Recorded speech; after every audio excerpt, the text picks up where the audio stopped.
Hello everyone, I'm George from Ireland, and behind me is the Princess Diana statue, but it's so bright I think you can hardly make it out. I'll go right around so you'll see it behind me. God, I must sort of manipulate the colour on this thing, make it a bit darker. You can maybe see the silhouette of it now. So this was unveiled just days ago here in the Sunken Garden by Kensington Palace, and it was unveiled by her two sons, Princes William and Harry. See, Prince William's the Duke of Cambridge, Prince Harry is also known as the Duke of Sussex. So the day that they unveiled it would have been her 60th birthday were she still a going concern. And she's got 3 children there. They're not modelled on any known children. Is it 2 boys, 1 girl? One of the boys is white, one of the boys is black, although, you know, it's all green. They don't show skin tone as such, but judging by the facial features and hair texture. And the little girl, I can't remember which race she is supposed to be. They're not going to be her children in general. There's a poem engraved in the paving in front of it. Now, it has not met with universal acclamation. Critics have widely panned it. I mean, I'm no art maven myself. So loyal viewers of my channel will know that I'm not an admirer of her late Royal Highness. I don't think she was an evil person, but I think she was rather overrated and a shameless self-publicist. I know it was her duty to be in the news, but always posing as the victim, and it's something that her younger son has inherited, that deeply unattractive trait, this cult of victimhood that she embraced. And so this is sort of a secular canonization of Princess Diana. Don't believe that she was a saintly figure or remotely self-sacrificing. So her marriage ended unhappily. She's not the first person that happened to, nor the last. In many ways, she was exceptionally privileged. How fortunate she was to marry to the heir to the most famous crown in the world. She grew up in a very wealthy, noble family.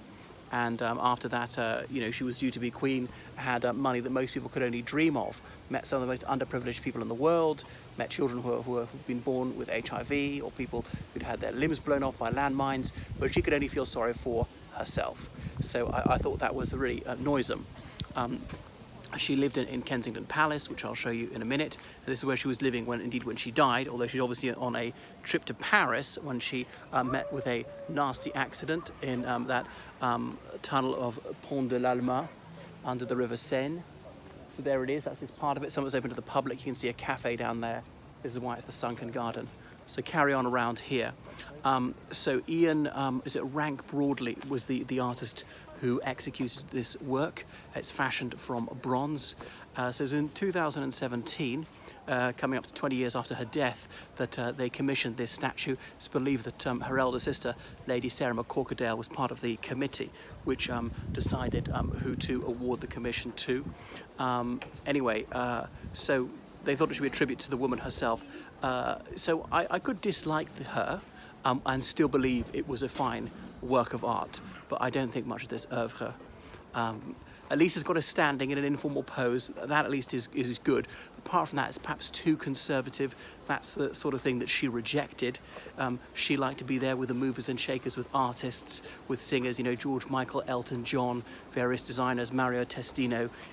These were her groupies. So it's a bit too circumspect. What else? I mean, even the facial features, I couldn't get it up close. There is a zoom function on this, but it's not that good. If you really want to see up close photos of it, you can see it elsewhere. Wasn't that lifelike, so I don't think it's a good likeness, and it didn't capture her really. That is not the installment of Diana, I think you will agree. But there has got her with her children, and because her younger son is achingly politically correct, such a Pharisee about these things, surely he should object to her being there supposedly being kind to a black child. Mr. David Lammy would take the most vehement exception to this, because that, of course, that is cultural appropriation. Shouldn't we say misappropriation? Because that is perpetuating white saviour myths. So no white person's ever done anything good for any non-white person, and any white person showing compassion to a non-white person is, of course, spreading and these myths of white saviours, almost as though they never existed. Some ladies are having their photo taken with her behind them, but I'll get a bit closer. So there we are to the rear of the statue. I'll be much closer than I was before. Anyway, this is about as close as I can get, and there's a pond in front of it. There you see. Okay, and then on the pedestal it says Prince William and Prince Harry. you read all the way around to say how they unveiled it. So one of the children behind her little boys, the black boy on her right hand, the girl to her left hand, and there the flowers, you know, or behind her, almost beneath her feet. So the clothes, yes, the sort of thing that she wore, I suppose, and it's at least in a location which is somewhat relevant to her. There were big queues to see it for the first few days. I couldn't even get in here, but that's that quickly has dissipated, suggests to me that it shan't stand the test of time.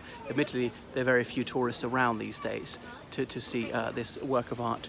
Anyway, so the poem that's engraven there says, these are the measures, these are the units to measure the worth of this woman as a woman, regardless of birth. Not what was her station, but had she a heart? How did she play her God-given part? Now, I'm not sure if that's from Robert Burns, but the poem I know is originally actually about a man, and they simply adapted the lyrics, feminized the pronouns. But isn't that odd? Because, you know, Harry's saying, oh, well, gender doesn't matter, we're all gender fluid, something like that. So, okay, maybe he's adjusting the pronouns because of her self-definition. She was decidedly cisgender. So what else about Princess Diana? Sort of expensive and forgettable, rather tawdry. What tat this was, kitsch. So just like the woman herself, really a very, very fitting tribute. So people shan't be coming from far and wide to see this. I don't know who actually had to pay for it. So I thought Prince Harry might be booed when he came here to open it. Now his good wife, her Royal Highness, the Duchess of Sussex, didn't come along. And okay, I know they've agreed not to use the HRH handles because perhaps she would have been barracked by the irate masses for her constant trashing of the royal family. They never stopped bad-mouthing them. So yeah, that is her. What do you think? Do you like it or not? As I say, I don't. To say it's absolutely terrible will probably be too strong. Maybe give it 3 out of 10. What mark would you give it? Anyway, so that is Princess Diana, who died, if her memory serves, the 1st of September 1997, beside her paramour, Dodi Fayed, who went under the alias Dodi Al Fayed. That wasn't the surname, really, that just they took Al as it's a nobiliary particule. His father, Muhammad Fayed, sometime owner of Harris, was always reinventing himself, and was persistently refused British citizenship on the basis of his dodginess, not of good character, having organised a break into Tiny Rowland's safety deposit box. None of that reflects on Dodi Fayed. That's not his fault what his father did. So that relationship was greatly exaggerated by Muhammad Fayed. His son only had an intimate relationship with Diana for about 3 weeks, and about half of which they actually spent together. Another thing I should point out about them, is this the 3rd such likeness of Diana in London. There was the Innocent Victims one in Harris for many years. I think that's gone. It's not a statue actually. It's over there. You can't see it. It'd be much beyond here, beyond this Kensington pond. This sort of children's playground thing. It was not really a playground. It was sort of slippery walk on a stream, long, crooked, twisted, treacherous and expensive, just like the woman herself. Okay, so that's enough for me here in Hyde Park, London, having showed you the Princess Diana statue.